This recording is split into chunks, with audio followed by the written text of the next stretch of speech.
Michael, welcome to the show. How can I help today? Hey, Jeremy, how you doing? Thank you for Good. having me How's it here. going? Of That's course. great. Very good. So, work relation problems with different people not showing up for work on time or showing up late, and looking for some advice and dealing Sure. with that because that was a major problem with me for a while there. Oh, okay. So you have people that work for you that aren't showing up on time? Well, they don't work for, we're a team. We worked for a big company and we went around and did educational training. And some of them, we'd start classes at 8 o'clock and I'd be there at 7 to make sure that everything's all set up, ready to go. And then 8 o'clock, the class would start. And, I'd have 30 people there and my other two or three other people didn't show up. And sometimes they wouldn't show up till Wow. 11 o'clock or noon. And this happened numerous times. This wasn't just one time, they had problems or whatever, they overslept or whatever. This was like Sure. several times this happened. And I went to my supervisor and talked to him about it. I said, what are we going to do about this? I can't be teaching these classes alone. I got to have my team here with me. Yeah. And he said, well, there's not a whole lot we can do. I said, what do you mean there's not a whole lot you can do?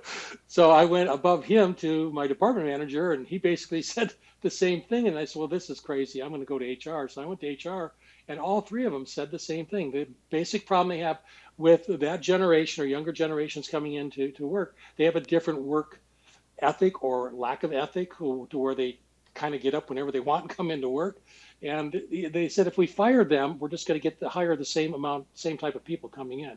So I did this for a while. Then I said, I had enough of this. So I left the company and basically started my own company doing educational training and multimedia, Okay. user generated content and stuff. So, but I'm just trying to look to see, you have to have interactions with different companies and different age groups and things. And how are they solving this problem? Because I talk to other companies and other people, and they have the same problem with computer Wow. training or whatever. They just don't show up for work on time. I mean, you have clients set up on a call or whatever, and they're not there to support. Or so how do Yeah. other businesses deal with this? I'm kind of shocked that this is allowed and goes on like It, this. it's tough. I'm assuming you're working with sort of millennial, like age in their 20s or something like Yeah, that. Is Gen that? Zs Yeah. and the millennials, yes, huh? Yeah. Yeah. I And I'm think it and I'm really a baby depends. boomer, so but that's Right. part of Right. my problem, I guess. Well, I think I know that there's a stereotype out there, but I'll tell you that I've worked with lots of folks that I would say that are probably Gen Z or millennial, and they've been very punctual. They've been very Hmm. professional. So Right. I don't know that I would. I think it really depends on the individual. I also have worked with people that are older and they're Gen X and that kind of thing that Hmm. tend to do what they want, don't show up. So I do think it depends on the individual. Um, in terms of each person's work ethic and what they're Sure. looking to do. Right. I'm confused that no one was willing to hold anyone accountable. That's what totally shocked me. Yeah, when I talked with HR, I mean, I could see the supervisor say, "Well, we don't have staff to replace them or whatever," and Yeah, I said, "Well, that's not really a good excuse."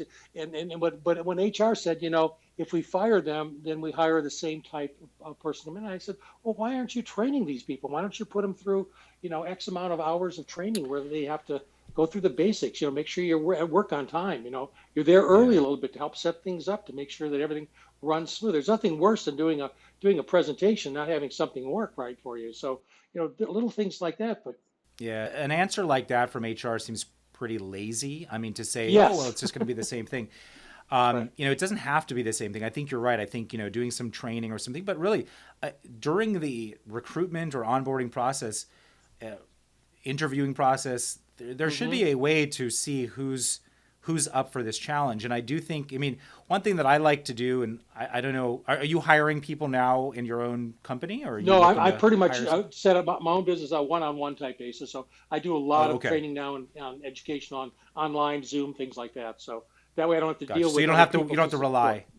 Right, right, Yeah, yeah, right. you don't have to rely on people. Yeah. I would say if you ever have to, or if you ever do that again, or you're working with a Hmm. company that's got similar questions, I think it's totally reasonable to hold people accountable. I think it's totally reasonable to expect that you're going to find good people regardless of, Hmm. age group, et cetera. You just have Right, to have the right sort of recruitment process. You have to have, I mean, how do you set expectations right off the bat? Here's what we expect of you. Is this something you're up right, for? And I also, right, I like the model personally of giving someone a 90-day trial period where right. we maybe don't bring them in as a full employee yet. We bring them on as an independent contractor for some amount of time, And once they've proven to us like this person's got a good work ethic, they're willing to show up on time, they're professional, etc., then we bring them on full time as a W-2. So we're not committing to them and they're not committing to us. We're doing a little trial period first. I think to me that's worked pretty well.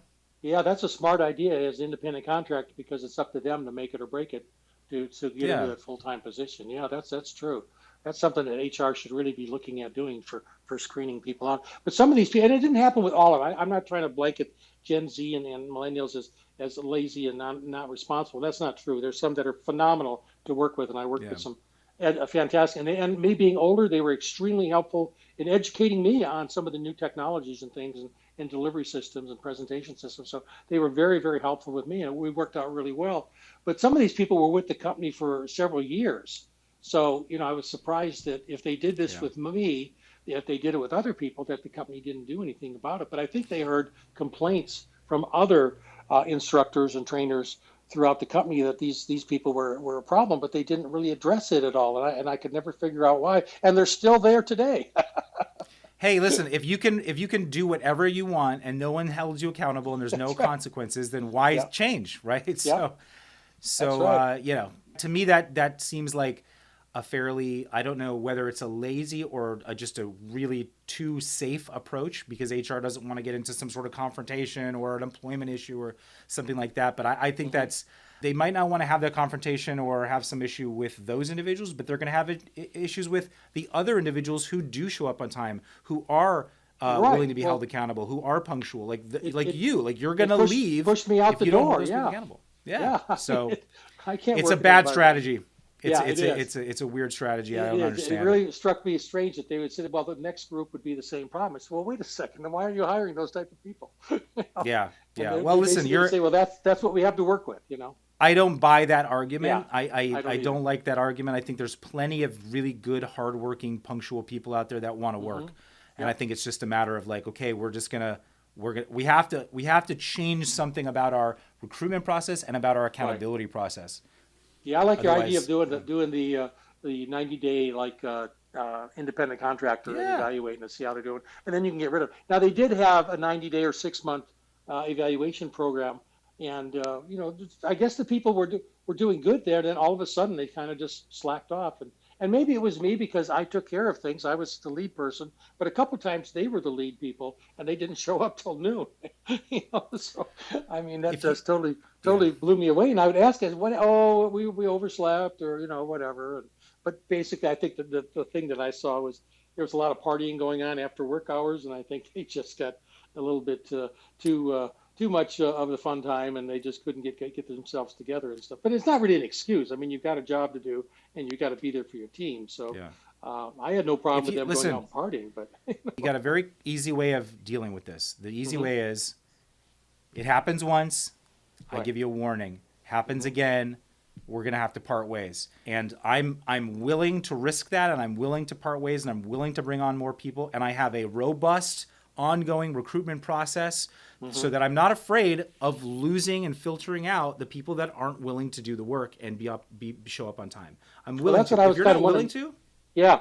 That's what I was kind of wondering. Maybe HR was afraid that they couldn't find people with the skill set to do this training, and they had to kind of live with what they had. But even if they did, well, why didn't they bring them in for more training and just basic, be on time for work, So it was really it's late. Lazy. It's lazy.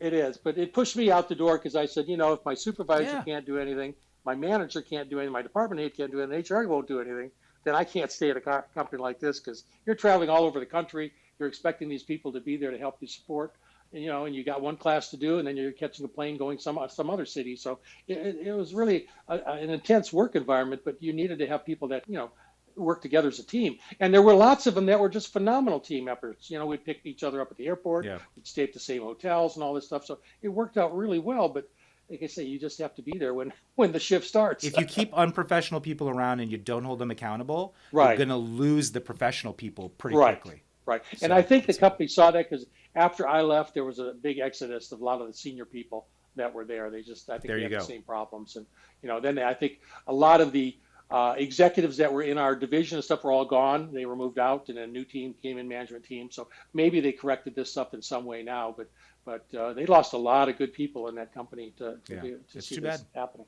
It is. I would highly encourage HR people or business owners that have this belief that I can't find new people, so I got to put up with bad behavior. I would highly encourage you to change that mindset. You can and will find good people if that's what your intention is, and if you're willing to put in the effort and the work to recruit and onboard them correctly and hold them accountable. You will find good people, but you got to be willing to put in the work.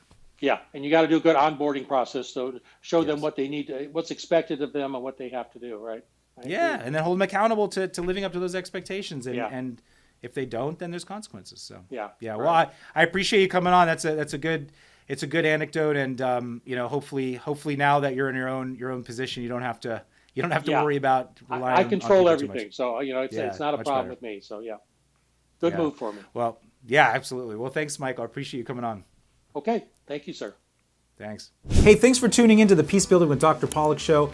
Don't forget to subscribe to my channel for more workplace conflict advice. Share on social media if you think your friends and colleagues would benefit from this episode. And if you have a workplace conflict and want to be a caller on our show for free coaching and advice, please email podcast@pollackpeacebuilding.com. Thanks.